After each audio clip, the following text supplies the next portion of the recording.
नमस्कार मंडळी, मी ऋतुजा. ऋतुयोग वास्तुरेखामध्ये तुम्हा सर्वांचे खूप खूप मनापासून स्वागत आहे. आजचा आपला विषय थोडासा वेगळा आहे, पण वास्तूशी रिलेटेड आहे. लक्षात घ्या, बरेच जण असं म्हणत असतात, खास करून लेडीज, ह्या घरामध्ये आले तर घराची वाट लागली, माझ्या नवऱ्याला वेगवेगळ्या प्रकारचे ॲडिक्शन होत आहे, व्यसनाधीनता वाढलेली आहे. तर खरंच असं वास्तूमुळे होत आहे का? तुम्हाला लक्षात येते का वास्तूमध्ये ह्या सगळ्या गोष्टी होऊ शकतात का?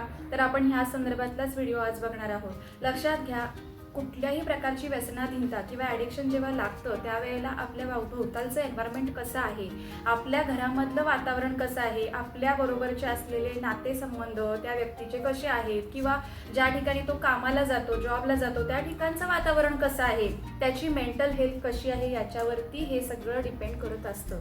पण निश्चितपणे मी तुम्हाला एक सांगेन की आपली वास्तू जी आहे ही वास्तू त्या व्यक्तीची व्यसनाधीनता जी काय आहे किंवा कुठल्याही प्रकारचं जे काय ॲडिक्शन आहे ते कमी करण्यासाठी निश्चितपणे मदत करू शकते. तर आपण त्याच विषयी आज बोलणार आहोत. आपल्या वास्तूमध्ये उत्तर, पूर्व आणि ईशान्य ह्या 3 दिशा अत्यंत महत्त्वाच्या आहेत. लक्षात घ्या, त्या ठिकाणी जर क्लटर असेल, त्या ठिकाणी जर तुमची घाण असेल, काही स्क्रॅप वस्तू टाकलेल्या असतील, अस्वच्छता असेल, त्या ठिकाणी देवाचा वास नसेल, देवघर नसेल, तर निश्चितपणे तुमचं मेंटल हेल्थ म्हणजे मानसिक संतुलन हे बिघडणार आहे. त्याला हेच कारणीभूत आहे. तो जर स्ट्रेसमध्ये, ती व्यक्ती जर स्ट्रेसमध्ये असेल आणि त्यात घरामध्ये पण वातावरण असं असंतुलित असेल, इम्बॅलन्सिंग असेल वास्तू, तर निश्चितपणे त्यांच्या मेंटल हेल्थवर अजून जास्त परिणाम होणार आहे आणि ॲडिक्शनची लेवल हाय होत जाणार आहे. तर आपल्याला यासाठी काय करायचं आहे, तर सर्वात पहिला उत्तर, पूर्व आणि ईशान्य ह्या दिशांमधल्या जे काही क्लटर आहे हे क्लटर फ्री करायचं आहे. देवघराची जागा स्वच्छ ठेवायची आहे. नियमितपणे घरामध्ये मी जसं काही गोष्टी सांगत असे तुम्हाला, आध्यात्मिक सेवा वगैरे करा, ह्या गोष्टी करायच्या आहेत. आणि सगळ्यात महत्त्वाची जी दिशा मी नेहमी तुम्हाला सांगत असते, आपलं दोघांचं, नवरा बायकोंचं किंवा त्या जी व्यक्ती व्यसनाधीन आहे त्या व्यक्तीबरोबरचं आपलं जे बॉन्डिंग आहे, आपलं जे रिलेशन आहे हे मेंटेन करण्यासाठी आपल्याला साऊथ वेस्ट या दिशा बॅलन्स केल्या पाहिजेत. त्या ठिकाणी त्या व्यक्तीनं राहिलं पाहिजे. हे करणं अत्यंत गरजेचं आहे. ह्याच्यामुळे निश्चितपणे परिणाम होणार आहे, चांगलाच परिणाम होणार आहे.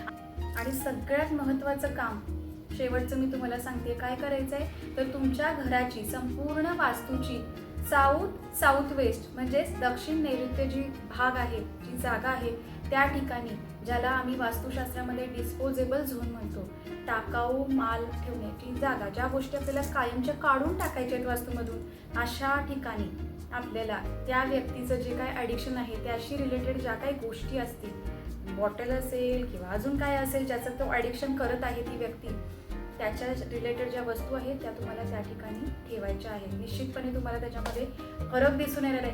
100% नाही, पण 10 ते 20% का होईना त्या व्यक्तीमध्ये निश्चितपणे बदल तुम्हाला जाणून येतील. पण एक लक्षात घ्या, या गोष्टीमध्ये वास्तू मदत करतच आहे, वास्तू तुम्हाला हेल्प करणारच आहे नेहमी प्रत्येक गोष्टीसाठी. पण त्या व्यक्तीला काउन्सिलिंगची गरज आहे. त्यामुळे निश्चितपणे त्यांना योग्य काउन्सिलिंग जो कोण करत असेल, डॉक्टर असतील किंवा कोणी असतील, त्यांच्याकडे घेऊन जा. त्यांना व्यवस्थित जे काय आहे ते मेडिसिन प्रोव्हाइड करा. निश्चितपणे त्यांच्यामध्ये परिणाम जाणून येते. तर अशा प्रकारच्या सोप्या वास्तू टिप्स मी तुम्हाला देत आहे. माझ्या चॅनेलला, आपल्या ऋतुयोग वास्तुरेखाला लाईक, शेअर आणि सबस्क्राईब करायला अजिबात विसरू नका. श्री स्वामी समर्थ.